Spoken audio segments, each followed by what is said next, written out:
اعوذ باللہ من الشیطان الرجیم بسم اللہ الرحمن الرحیم رب اشرح لی صدری ویسر لی امری واحلل عقدۃ من لسانی یفقہوا قولی۔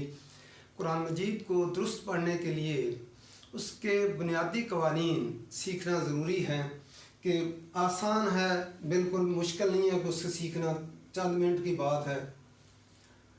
وہ حروف جو حلق سے ادا ہوتے ہیں حروف حلقی کہلاتے ہیں، ان کی تعداد 6 ہے۔ حمزہ ہا، عین ہا، غین خا۔ حلق کے 3 حصے ہیں۔ حمزہ ہا اقصی حلق سے نکلتا ہے، جو حصہ ہے حلق کا سینے کی طرف جو حصہ ہے یہ اقصی حلق کہلاتا ہے۔ حمزہ ہا اقصی حلق سے نکلتا ہے۔ اقصی چونکہ مسجد اقصی دور ہے اس لیے اقصی کہتے ہیں، تو یہ سینے کی طرف سے نکلتا ہے حمزہ ہا۔ اور درمیان والے حلق سے جو نکلتا ہے عین ہا کہلاتا ہے۔ عین یہ لفظ عین نہیں ہوتا، عین اور ہا کے ساتھ تھوڑی سی ہوا بھی نکلنی چاہیے، یہ وسط حلق سے درمیان والے حلق سے نکلتا ہے۔ غین خا یہ ادنی حلق سے منہ کی طرف سے جو نکلتا ہے۔ یہ خالی جب ہوتا ہے تو ہم الف کہتے ہیں، جب اس کے اوپر زبر زیر پیش لگ جاتی ہے تو زبر زیر پیش کو حرکت کہتے ہیں، جب اس کے اوپر حرکت لگ جاتی ہے تو یہ حمزہ کہلاتا ہے۔ اور اگر 2 زبر 2 زیر 2 پیش لگ جائے تو اس کو تنوین کہتے ہیں۔ اس لیے حمزہ ہا یہ اقصی حلق سے سینے والے حصے سے نکلتا ہے۔ عین ہا یہ وسط حلق درمیان والے حصے سے نکلتا ہے، اور غین خا ہمارے منہ والے حصے سے ادنی حلق سے نکلتا ہے۔ یہ ہمیں جو ہے خیال رکھنا چاہیے کہ یہ الفاظ کہاں سے ادائیگی ان کی ہوتی ہے۔ زیادہ تر پکڑ ہماری کہاں سے ہوتی ہے؟ عین ہا۔ ہم جب عین ہا نہیں ادا کرتے اور وسط حلق سے نہیں نکالتے تو یہ درست ادائیگی نہیں ہوتی۔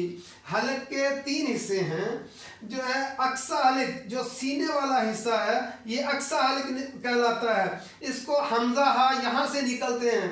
عین ہا یہ وسط حلق سے نکلتے ہیں، عین ہا، اور ہا کے ساتھ تھوڑی سی ہوا بھی نکلنی چاہیے۔ غین خا ادنی حلق کی طرف سے آسانی سے منہ کی طرف سے نکالتے ہیں۔ ان کا قانون کیا ہے؟ نون ساکن اور تنوین کے بعد 2 زبر 2 زیر 2 پیش کیا کہلاتی ہے؟ تنوین۔ نون ساکن اور تنوین کے بعد اگر یہ حروف حلقی میں سے کوئی آ جائے تو غنہ نہیں ہوگا۔ غنہ کہتے ہیں ناک میں آواز لے کر جانا، غنہ جو ہے ناک میں آواز لے جانے کو غنہ کہتے ہیں۔ نون ساکن اور تنوین کے بعد اگر ان حروف حلقی 6 میں سے کوئی آ جائے تو ہم غنہ نہیں کریں گے، باقی حروف پر غنہ کریں گے۔ نون ساکن اور تنوین کے بعد اگر حروف حلقی نہ آئیں، باقی حروف آئیں تو ان پر غنہ کریں گے۔ ہم اس کی مثالیں دیکھتے ہیں۔ من سجیل، جب علم تری کیف پڑھتے ہیں نون ساکن کے بعد سین آیا ہے اور سین حروف حلقی میں سے نہیں ہے، تو اس لیے ہم غنہ کریں گے۔ من سجیل، من جو، جب ہم لیلاف قریش پڑھتے ہیں اس میں من جو، من کان حروف حلقی نہیں آئے اس لیے ہم نے غنہ کیا، ناک میں آواز لے کر گئے، لمبا کریں گے تھوڑا سا۔ من سجیل، من جو، من کان۔ اور اگر حروف حلقی آ جائیں نون ساکن اور تنوین کے بعد، من حکیم، حکیم نون ساکن کے بعد ہا آیا ہے، ہا حروف حلقی میں سے ہے، اس لیے ہم کس طرح پڑھیں گے؟ من حکیم، غنہ نہیں کریں گے، من حکیم نہیں کریں گے، من حکیم۔ من خوف، نون ساکن کے بعد خا آ گیا تو خا حروف حلقی میں سے ہے، اس لیے ہم من خوف۔ من خیر، نون ساکن کے بعد خا آ گیا اور خا حروف حلقی میں سے ہے، ہم من خیر۔ پھر دیکھیں من سجیل، من سجیل، ہم ناک میں آواز لے کر جائیں گے کیونکہ نون ساکن کے بعد سین آیا اور سین حروف حلقی میں سے نہیں ہے، تو ہم من سجیل۔ اور من حکیم، نون ساکن کے بعد ہا آ گیا تو ہا حروف ہلکی میں سے ہے، اس لیے ہم نے یہاں پہ غنہ نہیں کیا. من جو نون ساکن کے بعد جیم آیا، جیم حروف ہلکی میں سے نہیں ہے، ہم پڑھیں گے من جو من خوف. نون ساکن کے بعد خا آ گیا اور خا حروف ہلکی میں سے، من خوف. من کان، نون ساکن کے بعد کاف آیا اور کاف حروف کے ہلکی میں سے نہیں ہے، ہم پڑھیں گے من کان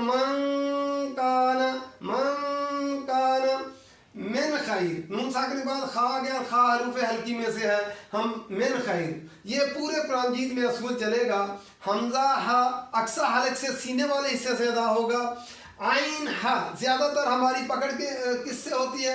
جب ہم سعودی عرب میں جاتے ہیں حج کرنے کے لیے، عمرہ کرنے کے لیے، تو مدینہ منورہ میں مسجد نبی میں اسرے لگ جاتے ہیں، لوگ بیٹھے ہوتے ہیں علماء، تو وہ پاکستانی لوگوں سے کہتے ہیں کہ قرآن مجید سناؤ، تو ہمارے لوگ شروع میں پڑھتے ہیں الحمدللہ ہے، تو وہ جب وہ پھر کہتے ہیں آپ قرآن مجید درست نہیں پڑھتے.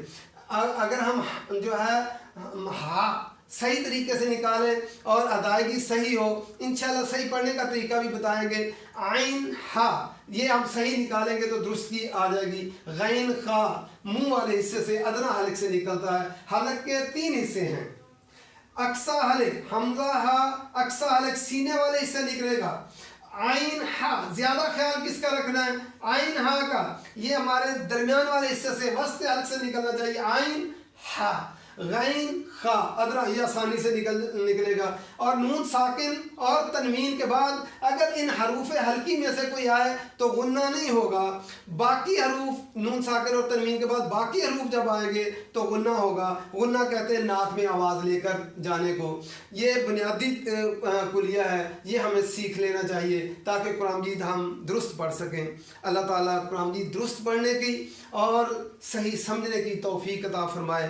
قرآن مجید کا صحیح پڑھنا، اس کا صحیح سیکھنا اور اس کو پھر لوگوں تک پہنچانا یہ مسلمان کا فرض ہے کہ اس کو صحیح پڑھے، اس کو سیکھے اور پھر اس کو لوگوں تک پہنچائے. وما علینا الا البلاغ.